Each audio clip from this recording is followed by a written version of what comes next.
Hi guys, welcome back to the channel. My name is Jason. I am your watch guy today. I have promised you a week of Seestern reviews, and that's exactly what you're going to get. Today I'm reviewing their Monster homage. This watch is absolutely fantastic, and I think, luckily enough, I've picked the best dial that they have, just the same way that I did with the Doxer. So, if you'd like to pick one of these watches up, I have linked the website for Seestern in the description. I have also linked their official AliExpress store. I'm not too sure if these are available on the website at the moment. I know the Doxers are sold out. This one might not be. It's definitely available on the AliExpress store. So if you'd like to pick it up on AliExpress, that is also an option. Now this watch has been provided to the channel for free for the purpose of this review. Please keep that in mind. However, it doesn't affect my opinion of said watch. Without further ado guys, let's turn this camera around and let's review this Monster. So this is the Monster in question. This is Seestern's homage to the Seiko Monster. We all know the Seiko Monster, and we are, probably a lot of us are actually quite big fans of it. I know I always have been. I don't know if they're always going to be something that I'd be able to wear, not in a long period, just because of the chunk of them, but I love the Monster range. I love some of the additions in that range, and I actually have one that I'm restoring at the moment. So I am a little bit of a fan, and it's nice to see Seestern's take on the Monster. Now, as I said, this is provided to me by Seestern for free.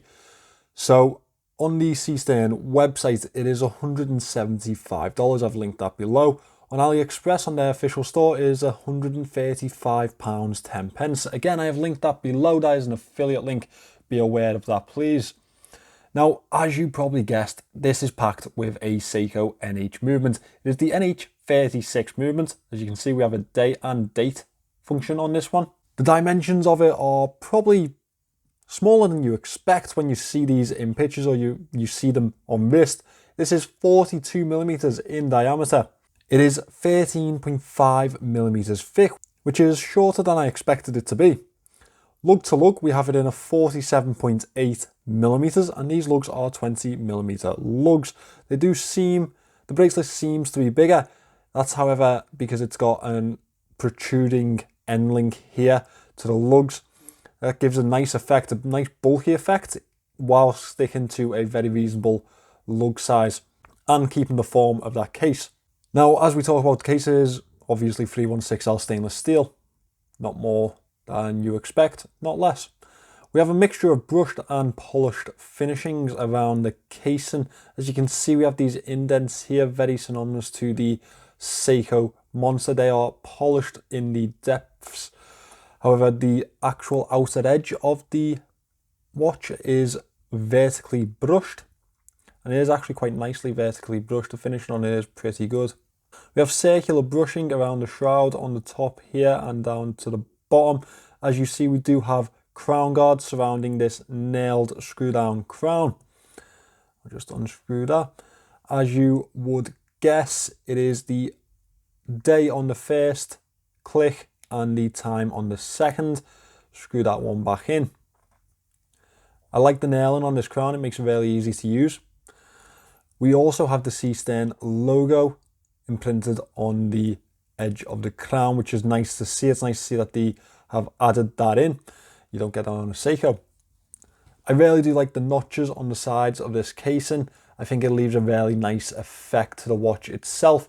And I will point out that this does have drilled lugs also, which makes it much easier to switch out the band if you'd like to, or the bracelet if you'd like to. As we look to the back of the case, you can see that this is a screw down case back. You would expect that for the water resistance of this watch.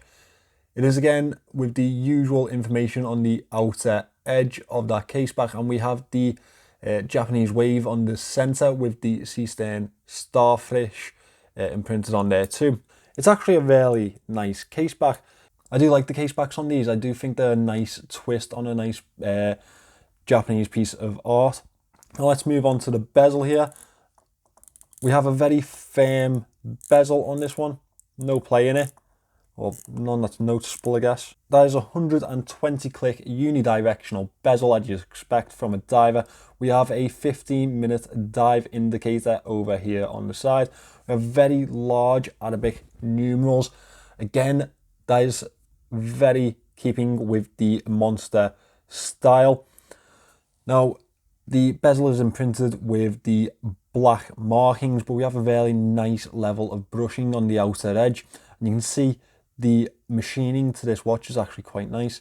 You can see that there's a lot of detail that goes into the bezel on these and flowing that into the case itself.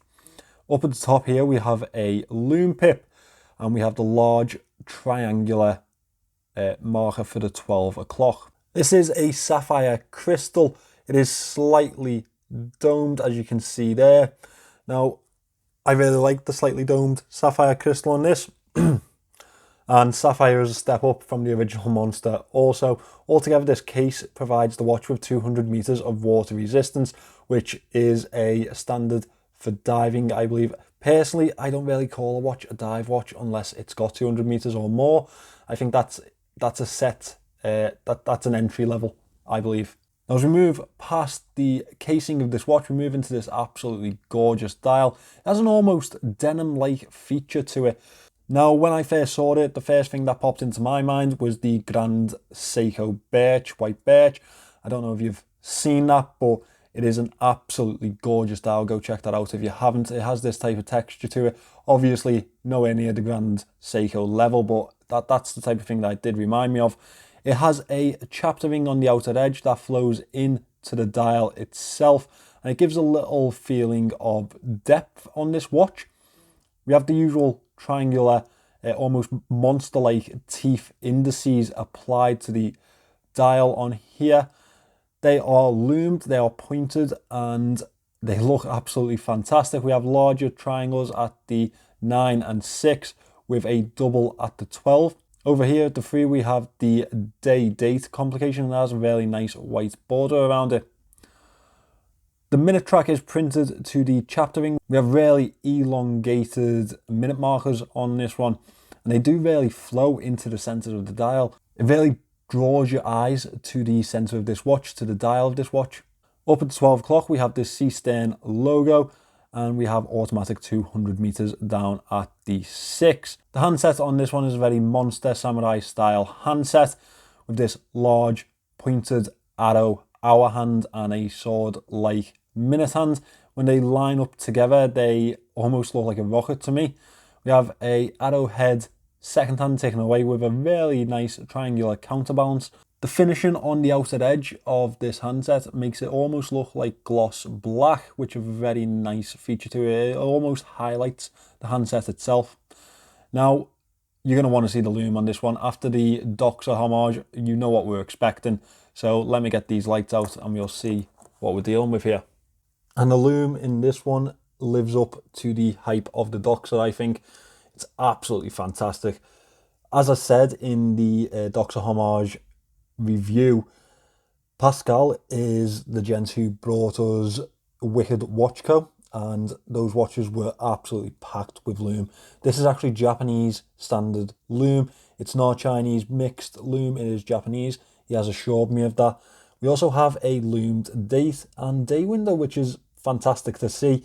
And up here at the 12 o'clock, we do have a lume pip, which gives a good indication of where that bezel is at and does help for dive procedures, I believe.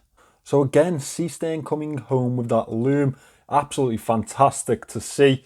I'm a big fan of well-loomed watches, and that's exactly what this is. Exactly what both of them have been up to this point, so I can't expect anything else from the 62 Mass Homage. Now, moving away from the head of this watch, we move into this bracelet. I actually think this is a really well-made bracelet. It is obviously owed to the monster, but this is very well put together. It has really nice levels of polish and brushing, and it has really nice accents to it. As we move to the clasp, you can see there is a fully brushed clasp with the Seestern logo engraved. This is a milled clasp on here, no dive extension, and only 3 levels of micro adjust. I would have kind of liked to have seen 4. I think that's my standard, to be fair. Now, these are pin and collar links, which are usually a nightmare for me. However, it is a different system to what Seiko use. It is one singular collar, which is actually quite easy to put in and move these links about, so you'll be glad to know that. Let me pop this big fella on wrist and show you how it looks on my 6.2-inch wrists. For the skinnier wristed gentlemen amongst us, you'll see that this is actually very wearable. It fits rather well to wrist, and yeah, it is accessible for people of our wrist size also. And obviously I think the people with larger wrists will be a big fan of this one, because it really does pull off that whole bulky type of vibe, that big watch vibe, I think. And it does it in a really classy type of way. So, where do my moans lie with this watch? Well, I have one or two, I guess. It is one that I've definitely had to wear in. It didn't feel comfortable on wrist straight away. So that is something that you kind of have to get used to. You really do have to get used to this watch. One thing that I have noticed on this one, and it is an absolute crying shame, this little speck that you can see between the 6 and 7 o'clock, the second I'm just passing now, that's not on the outer side of the watch. That's a bit of dust on the inside, a little speckle on the inside, and honestly it really did let me down a little bit, because I know Pascal prides himself on his products going out of the factory in good conditioning, in top quality control standards, and unfortunately this one slipped by. Now, aside from that, what do I think of this watch? Well, £135 AliExpress money I'm talking there. I think it's really worth it. It comes in slightly cheaper than the Heimdall. I think it's a solid watch. I think if you're a fan of this type of style, if you're a fan of this design type, then I think Seestern are definitely the way to go for you. And they have plenty of other colour options, so don't worry about not liking this one. But I do think that this textured dial is just to die for. They've really nailed the dials on these watches. The mother of pearl on the Doxer was fantastic. This one really does give me a nice vibe of denim, almost that birch type of design from Seiko. I absolutely love that dial. It's a definite winner.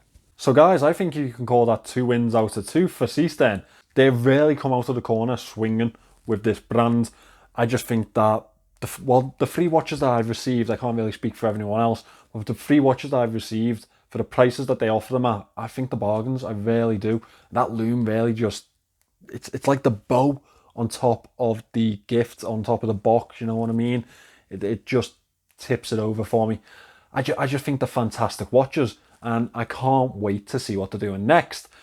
If you'd like to pick one of these up, the Seestern website is linked in the description. Also, the AliExpress affiliate link is down there. If you want to pick them up through either one of those methods, whatever one is cheaper for you, go with that. Thank you for watching this, guys. Please remember to subscribe to the channel. I will be back this week on Friday with the 62 Mass Homage review. So please do check back in for that, and I will see you then.